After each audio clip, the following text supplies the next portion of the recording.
Today, we're diving deep into the chemistry to uncover one of biology's greatest secrets, the absolutely mind-blowing speed of enzymes. Just look at that number for a second, 10 to the power of 17. That's 100 quadrillion. Some enzymes make reactions happen that much faster. It's a speed that just seems to break the normal rules of chemistry. So the big question we're tackling is, how is that even possible? To understand that incredible speed, we first have to get our heads around a fundamental problem. It's a problem that every single chemical reaction faces, whether it's happening inside our bodies or in a lab. I mean, it's a good question, right? You've got all these molecules zipping around, bumping into each other. So what's the holdup? Why don't they just react all the time? Well, the answer is something called activation energy. But honestly, the best way to think about it is as a giant energy hill. For the molecules on one side, the reactants, to become the products on the other side, they first have to be pushed all the way up to the top. That push, the energy you have to put in to get them up there, that's the activation energy. And here is the absolutely crucial part for life as we know it. Without a catalyst, this energy hill is often so ridiculously high that the reactions our bodies depend on would take, like, geological time to happen. Way, way too slow to even sustain a single cell. So, how do enzymes completely demolish that hill? Well, this gets us to their master secret. And it's probably not what you'd think. The trick isn't to grab the starting molecule really tight. It's to perfectly grab and stabilize the most difficult, most unstable moment of the entire process. The brilliant biochemist William P. Jenks just nailed it with this quote, "The transition state, that's the fleeting moment at the very peak of the energy hill. It's where chemical bonds are sort of half broken and half formed.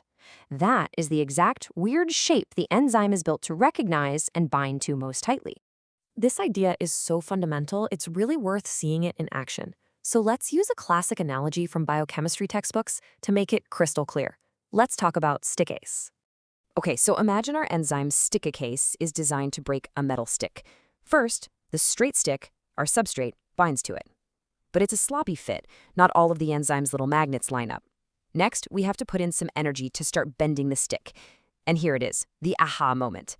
As that stick bends into its most unstable, high-energy transition state, it suddenly clicks into place, fitting perfectly and engaging all of the magnets. That perfect fit releases a burst of energy, and that energy is exactly what's needed to finally snap the stick in two. Now that energy that gets released during that perfect click, it has a name. It's called binding energy. You can think of it as the currency enzymes use to pay down the activation energy bill. It's the total energy released from forming lots of little weak bonds, things like hydrogen bonds and ionic interactions, at that one single moment of perfect fit.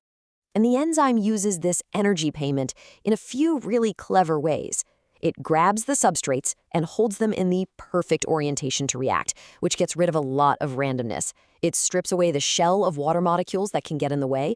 It actually pays the energy cost to bend and twist the substrate into that transition state shape. And it can even cause the enzyme itself to clamp down and change shape, making it an even better catalyst. Okay, so that's the big principle. Stabilize the transition state. But how does it do it? What are the actual chemical tools it's using? Let's open up the enzyme's toolbox and take a look at the specific tactics it uses right there in its active site. We're going to break down the three main chemical strategies that are really the bread and butter of how these amazing molecular machines get the job done. First up is general acid-base catalysis.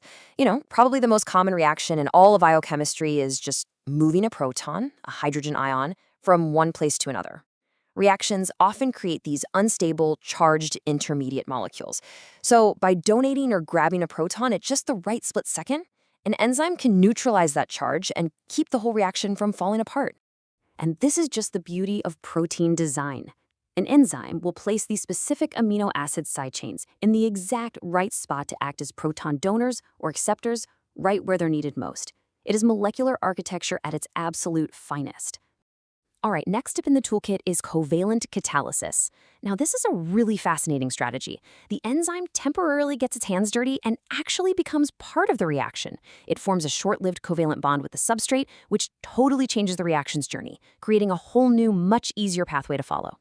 The key thing here is this strategy only works if every single step of this new detour is faster than the original, slower path. And of course, the enzyme always breaks that bond at the very end, returning to its original state, ready for the next reaction. And our third major strategy is metal ion catalysis. This one is everywhere. I mean, nearly a third of all known enzymes need one or more metal ions bound right in their active site just to function at all. These metal ions are true chemical Swiss Army knives. They can use their positive charge to hold the substrate in just the right position, they can stabilize negative charges that pop up during the transition state, and some can even directly get involved in the chemistry by changing their own oxidation state. So let's just quickly put that all together. Acid-base catalysis is all about moving protons around. Covalent catalysis creates a temporary bond to find a faster route. And metal ion catalysis uses metals for positioning, stabilizing, and chemistry. Three very distinct, very powerful tools. But the real genius of an enzyme, the true source of its incredible power, is that it almost never relies on just one of these strategies alone. The best enzymes are masters of chemical teamwork. They use that binding energy to grab and distort the substrate. Then they might use an acid-base mechanism to fix a charge, all while a metal ion holds everything perfectly still. It's like a precisely choreographed chemical dance, happening millions of times every single second. And all of this leads to a pretty amazing final thought. We've just spent this time decoding Nature's playbook for chemical speed. So the question now is, can we start writing our own chapters? Could we design artificial enzymes to solve some of our biggest challenges, from creating new medicines to cleaning up our environment? We're finally beginning to understand the tools, and the possibilities are just starting to open up.